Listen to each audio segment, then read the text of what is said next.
அனைவருடைய பாவங்களுக்காக நாம் அனுபவிக்க வேண்டிய நித்தியமாய் நாம் அனுபவிக்க வேண்டிய அந்த பாதாளத்தின் வேதனைகளை, நரக வேதனையை இயேசு அனுபவித்தார்.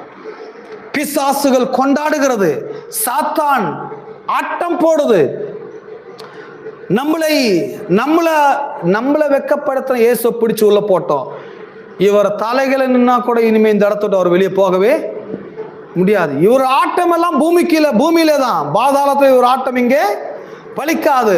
பூமியில இவர் சத்தன் உயிரோடு எழுப்பலாம், பூமியில தொழுநோயால குணமாக்கலாம், பூமியில குருடன் கண்களை திறக்கலாம், பூமியில இவர் வாய்க்கு வந்தபடி இஷ்டம் போல பிரச்சாரத்தை பண்ணலாம். ஆனா இந்த பாதாளத்தில் இவர் பிரச்சாரத்தை யாரும் கேட்க போறதும் இல்லை. இந்த பாதாளத்தில் இவர் யாருடைய தோல்வியை குணமாக்கவும் முடியாது.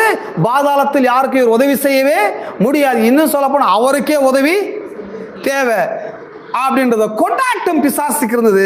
பட் வேதம் சொல்லுது, மூன்றாம் நாள் வரும்பொழுது இவர் என்னுடைய நேசகுமாரன் என்று நான் இவரை ஜனிப்பித்தேன் சொல்லி மூன்றாம் நாள் இயேசு உயிர்த்தெழ ஆரம்பிக்கிறார். மூன்றாம் நாள் இவருக்குள்ள ஒரு அற்புதமான பவர், அந்த மரணத்தினுடைய அந்த வல்லமையெல்லாம் முறித்தவராக இந்த பாதாளத்தில் ஒரு பெரிய ஒரு சக்தி, இவருடைய சக்தி பாதாளத்தையே ஓவர் கம் பண்ண ஆரம்பிக்குது. பாதாளமே கதி கலங்க ஆரம்பிக்கிறது, பிசாசுகள் நடுங்க ஆரம்பிக்கிறது. அவர் வேதம் சொல்லுகிறது, அவர் மரணத்தையும் பாதாளத்தையும் ஜெயித்தவராக. எல்லாரும் சேர்ந்து சொல்லும், மரணத்தையும் பாதாளத்தையும் நரகத்தையும் ஜெயித்தவராக மூன்றாம் நாள் உயிர்த்தெழுந்தார். எல்லாம் உயிர்த்தெழுந்தார்.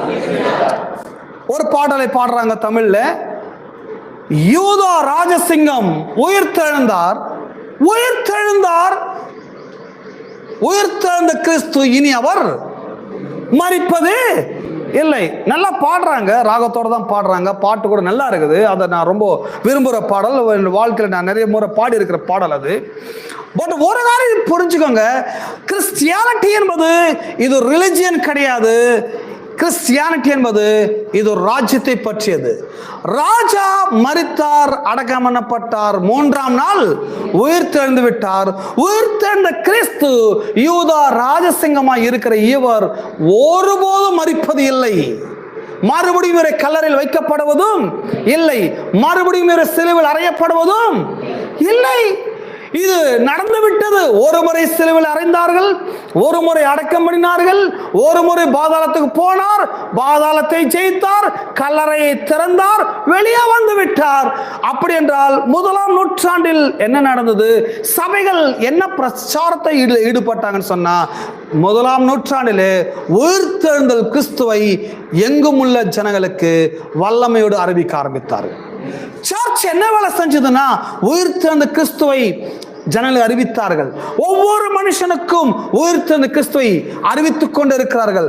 பட் முதலாம் நூற்றாண்டில் சபை வரலாறுல லென்த் டேஸ் அவங்க கொண்டாட